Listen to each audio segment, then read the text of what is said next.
guess where we are right now? Uzbekistan has been a surprise. We really didn't, well, I personally didn't expect what I found.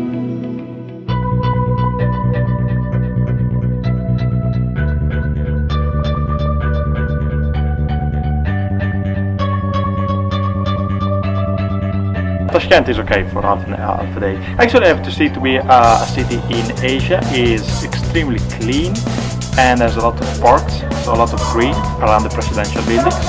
So it's good to relax. For our overnight accommodation in Tashkent, we decided to stay at the Hotel Uzbekistan. Maybe not the best in town, but definitely an iconic example of Soviet architecture.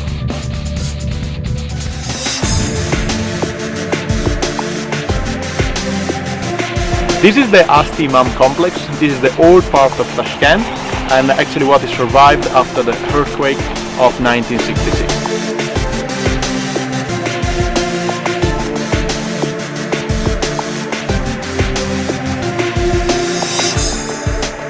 We're getting lost. We're slightly lost.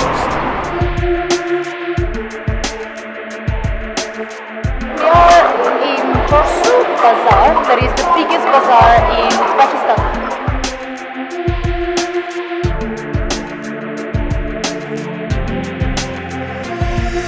We just exchanged some money and this is $100.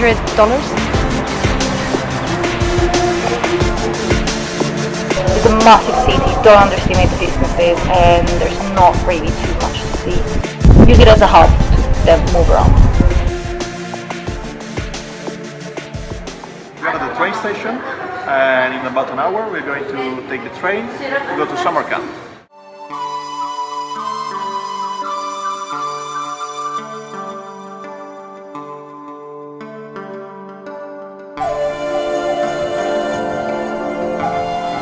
Well, Samarkand is well, obviously it's amazing. All the historical buildings are breathtaking.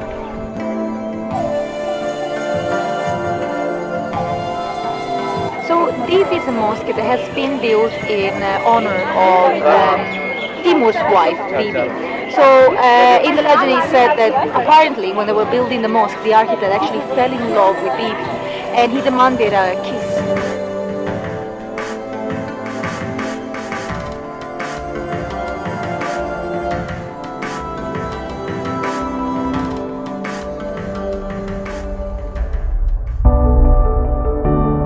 We are in the middle of Samarkand in the Rajasthan Square, probably one of the most beautiful places in Asia, if not in the world.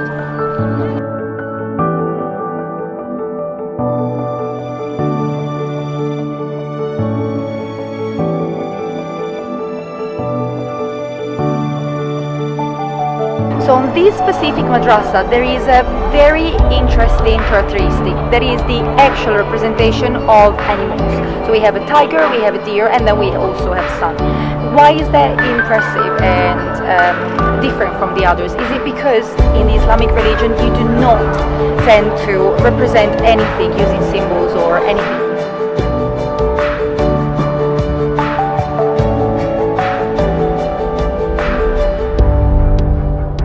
Been kind of like harassed by groups of locals that just want to take pictures with us, and then they wanted our Facebook account, Instagram, email address, anything.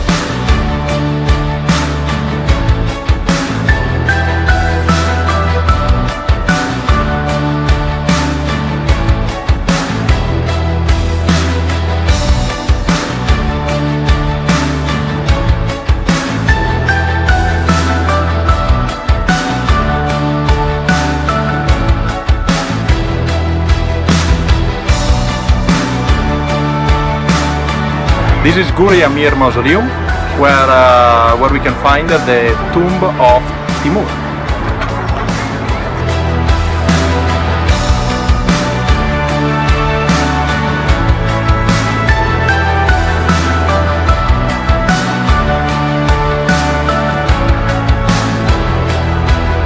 It became the capital of the Timur Empire. So all the artists, all the architects and the best scientists of the empire came here to build the city. And this is what we can see actually today. The best preserved buildings of Samarkand are actually dating from that age.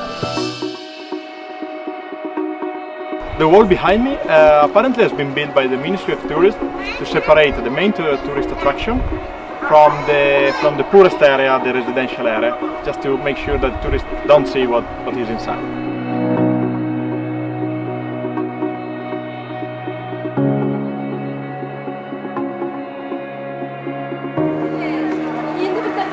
Second bazaar in 2 days. We are in Samarkand. It was an interesting experience. It was quite clean. Everything was clearly divided within the actual market. But yeah, and the good thing is that they let you try most of the stuff. So you go around and it's like, oh, do you want to try this nut, or do you want to try this cake? And then you can kind of like taste a bit of everything. Chicken, grill, tutto, everything.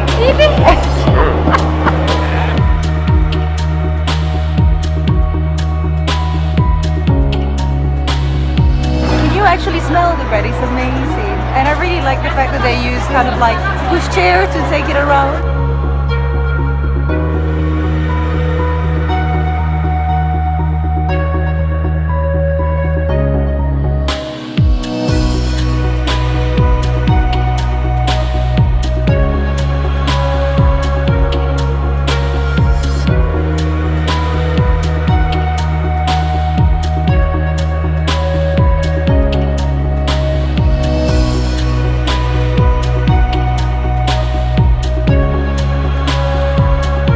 This is the Shai Zinda complex. It's actually an ancient cemetery. There's plenty of mausoleum and tombs. The colors are just amazing.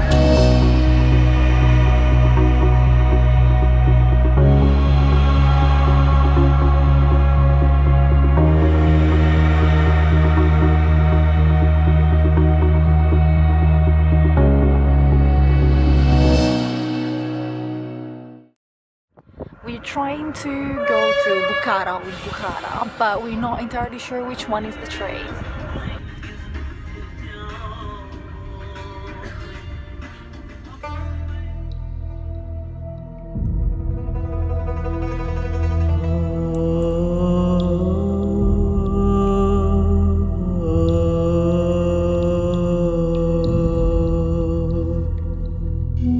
So we just arrived in Bukhara and we're now starting exploring the city.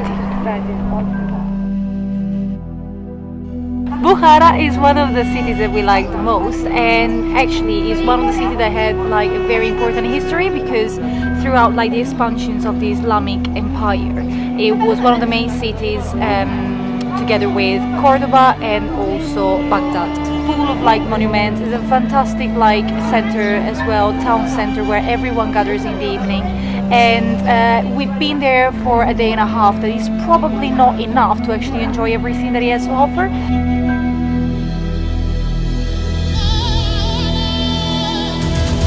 The Arka fortress is the old citadel of Bukhara and the residence of the emir. For centuries has been the main stronghold and a citadel with 3,000 people. Here we are now in the coronation hall, the place where the throne of the emir was and where public audiences were held.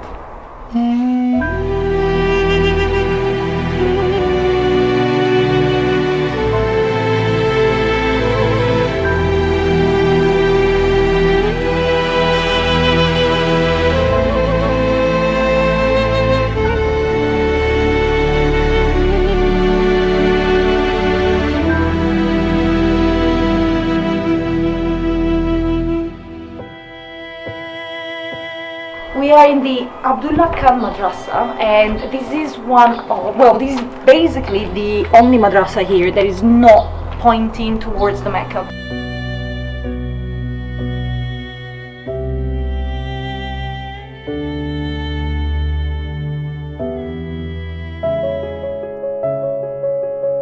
This is Charminar, and this is the only building in the whole Uzbekistan with this kind of like structure.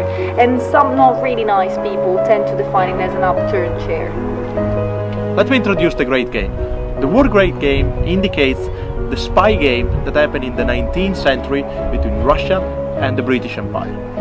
Back then, the British Empire was fearing that the Russia expansion in Asia, and particularly in Central Asia, would threaten his most important colonial domain, India. The entire region was like populated by spies. We are at the Zindan. This is the prison of Bukhara. Among others, here in the mid of the 19th century, 2 Englishmen were held and kept for almost 3 years. The 2 Englishmen were sent by the British to meet with the Emir of Bukhara to gather intelligence. Then he decided to kill the 2 Englishmen as spies.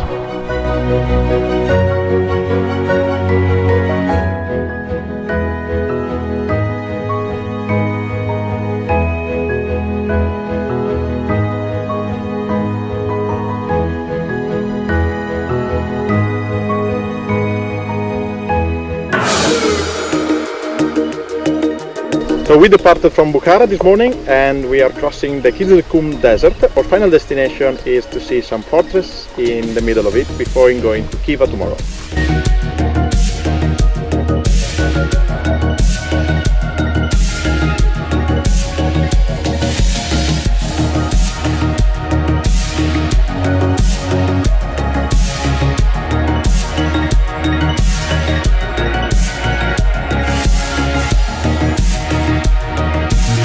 So we're walking along the walls of the fortress. They are entirely made out of mud. Actually, the fortress of the citadel apparently was built and was living around the 2nd, the 3rd century.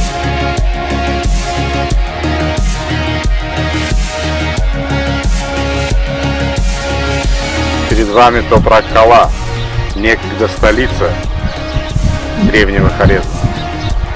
Toprak means mud, while Kala means castle. Where we are right now is the ancient palace of the king. Actually, it was interesting because the religion back then was the Zoroastrianism that effectively disappeared after Islam came in the region.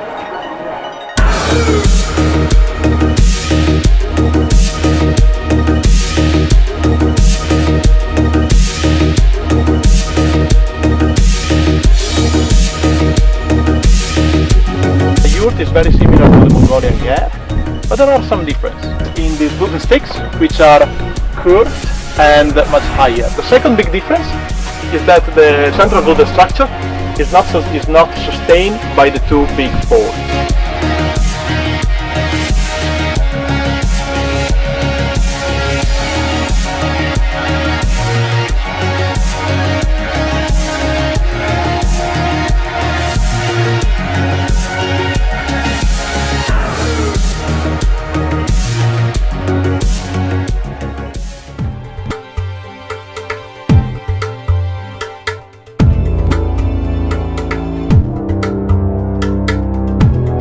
So we're in Khiva right now, and this is our last stop. Khiva is probably the only city that has preserved its buildings and its flair as well. And so we are exploring it for today, and the city is waking up. And as you can see, there are people preparing their goods to be sold to the tourists.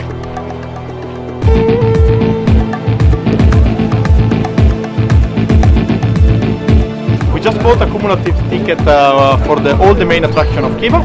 So as you can see, we have a to-do list of 16 monuments to see.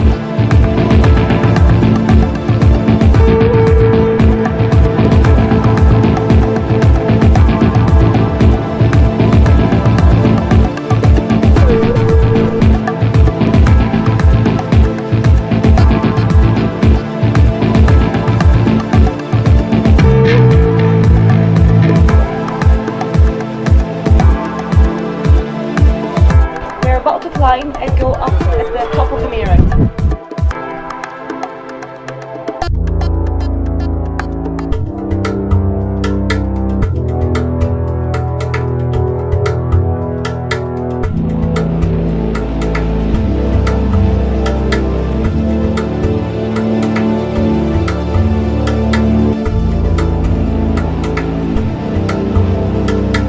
I don't know how many madrasa we have seen. This is one of the many. Actually, madrasa were schools, and there were like madrasas, elementary school, primary school, secondary school, or college.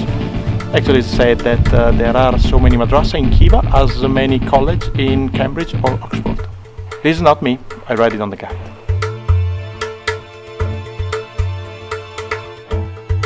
Definitely important in this region is the craftsmanship. We have seen artisans working on wooden,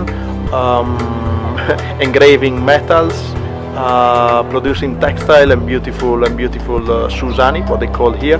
Definitely something typical of the region since many centuries. 2 p.m. Khiva is the place to be. There are at least 2 weddings with dance on the street.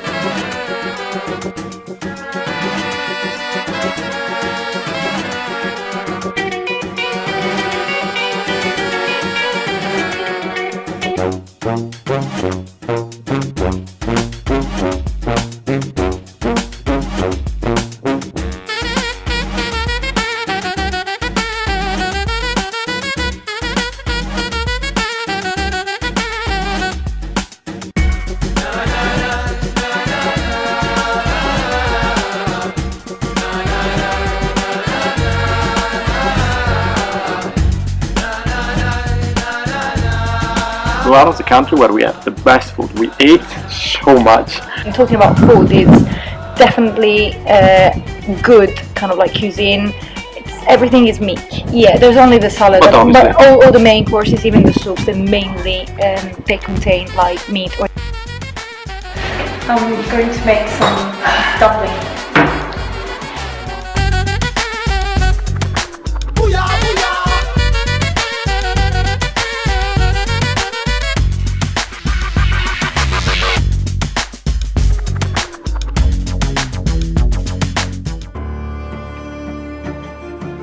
We waited for almost 40 minutes, but I think that the last monument of Khiva, maybe we will not manage to get it.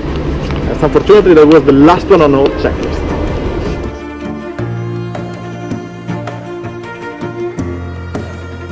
Really feels like we are back in the past. Everything around you is like it's an amazing, impressive building, and it's beautiful. It's just beautiful. No, it's an impressive town and it's really well preserved. The entire citadel is as it was back centuries ago, and that's remarkable.